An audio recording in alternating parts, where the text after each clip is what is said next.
Okay, let's dive into this. Welcome to our latest explainer. Today, we're breaking down the absolutely intense third episode of The Hidden Planet. I mean, if you've been following the journey of the Odyssey 1, you know the stakes have been steadily rising, but this chapter, titled Through the Wormhole, it just completely shatters all expectations.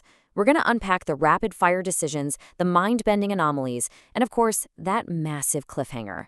There's just so much packed into a few frantic minutes of source material here, so let's get right started. The green planet was finally within reach, but an impossible object suddenly appeared between the crew and their destination.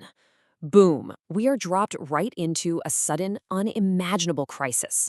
The crew of the Odyssey 1 has been traveling toward this destination, the anticipation has been building up, and just as they are about to finally achieve their goal, the universe throws a massive curveball right into their flight path. The sheer whiplash of this opening hook is just fantastic narrative design. It takes that feeling of ultimate victory and immediately rips it away. And what exactly is that curveball? Well, a gigantic, swirling wormhole rips open in the vacuum of space right in front of them. It's glowing with this intense, terrifying blue and purple energy. Imagine the scene on the bridge for a second. 1 second, it's a serene, starry approach to their green planet, and the next, this massive glowing anomaly completely dominates the view screen. The ship's alarms immediately start screaming. Red lights are flashing everywhere, the klaxons are blaring, and a wave of absolute ship-wide panic instantly sets in. The visual contrast alone between the calm green planet and this violent, swirling Terran reality absolutely sets a relentless pace for the rest of the scene. Amidst all those blaring alarms, the ship's AI computer delivers a chilling confirmation. Warning, unknown gravitational anomaly detected. Pilot Alex Reed is completely in shock. He yells out to the commander that the wormhole literally wasn't there a second ago. It didn't form slowly, it didn't drift into their path, it just appeared, almost as if it was intentionally placed there to block them. That AI warning is terrifying, because an unknown gravitational anomaly means their instruments, their science, their preparations, none of it applies to what is happening right in front of them.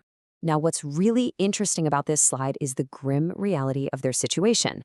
Dr. Ethan Carter quickly analyzes the readings and presents their options. Option A. They can fly around the anomaly, but doing so is going to cost them another 3 years of travel time. 3 whole years. Or, option B, fly directly through an unstable, unknown gravitational anomaly. Put yourselves in their shoes for a second. What would you choose? Do you add 3 years to an already exhausting journey, draining resources and morale, or do you risk immediate, catastrophic destruction by flying into a purple and blue tear in the fabric of space? Commander Sarah, though, she doesn't even flinch. She takes one deep breath, processes the impossible math of their situation, and delivers this line, "We're going through." Now that is decisive leadership. She knows a 3-year detour could be just as fatal to the mission as the anomaly itself, so she makes the hardest call a commander can possibly make. Immediately, she orders the engines to a full, deafening roar, and the Odyssey 1 charges straight into the glowing maw of the wormhole. The very moment they cross that threshold, the physics of their journey completely shift, throwing them into massive time distortion. The familiar, comforting pinpoint lights of the stars outside, they simply vanish. The ship plunges into a swirling abyss where the rules of reality no longer apply. Time begins to stretch and compress. The constant hum of the engine starts to sound wrong. The light behaves strangely, and the crew is entirely untethered from the normal universe. It is so eerie. And this brilliantly illustrates the sheer scale of the universe's lore being opened up to us. Because as they tumble through this time distortion, they don't just see swirling colors. The crew looks out the windows and witnesses impossible, terrifying visions. They see a destroyed Earth. Is it the past? The future? An alternate reality? We have no idea. Then, giant alien cities floating untethered in the void of space. And finally, chillingly, a massive shadow just watching them. It implies a conscious, ancient presence out there in the dark. These aren't just random images. These are massive narrative clues about the true nature of the universe they are navigating. Then, cutting through all of the chaos of the time distortion and the visions, comes this. Every single crew member, simultaneously, hears a whisper inside their own heads. An unknown voice saying, "Turn back," before it wakes. It's not coming over the comms, guys. It's not a radio transmission. It is literally inside their minds. The absolute dread of this moment cannot be overstated. Who is speaking? And more importantly, what exactly is about to wake up? And right on cue with that terrifying warning, the environment turns instantly hostile. The wormhole begins collapsing around them. The structural integrity of the Odyssey 1 is pushed to the absolute limit as the ship is violently pulled in every single direction at once. The gravitational forces are just tearing at the hull. Pilot Alex Reed is fighting the yoke, screaming that they're losing control. The ship is practically ripping apart at the seams as the spatial anomaly tries to crush them out of existence. So the crucial point is this terrifying number, 5%. That is the razor-thin margin of power remaining as the Odyssey 1 nears total destruction. The collapsing wormhole is draining absolutely everything they have. Systems are failing, consoles are sparking, and they are quite literally seconds away from being crushed into subatomic dust. 5% power is nothing. It's like running on the fumes in your gas tank while you're trying to outrun a hurricane. Refusing to let her crew die in the dark, Commander Sarah physically shoves her way to the console and desperately grabs the emergency controls. With only that 5% remaining, she completely bypasses the safety protocols and triggers one final, massive burst of engine power. It is a true do-or-die maneuver. She channels every last drop of the Odyssey 1's energy reserves into a single forward thrust to punch through the collapsing walls of the wormhole. And then they break free. The chaotic, swirling colors just vanish. The deafening groan of the tearing metals stops. There's only silence.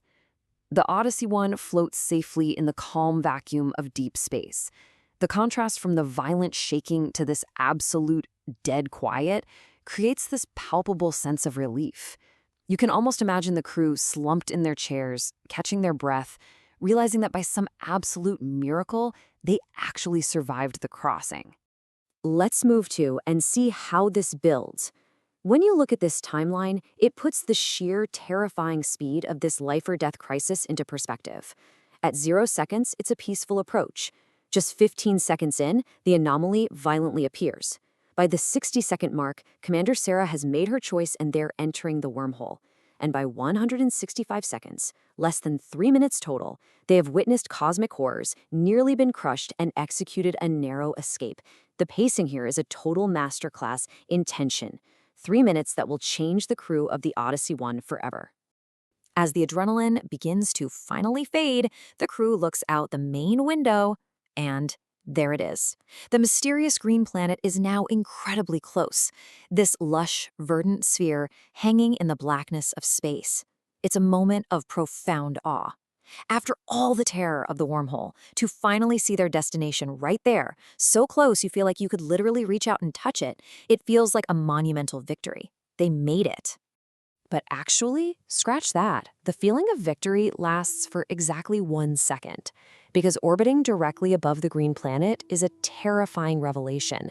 It is an enormous black structure. It's larger than any spaceship ever built by humanity, just hanging there like a dark moon.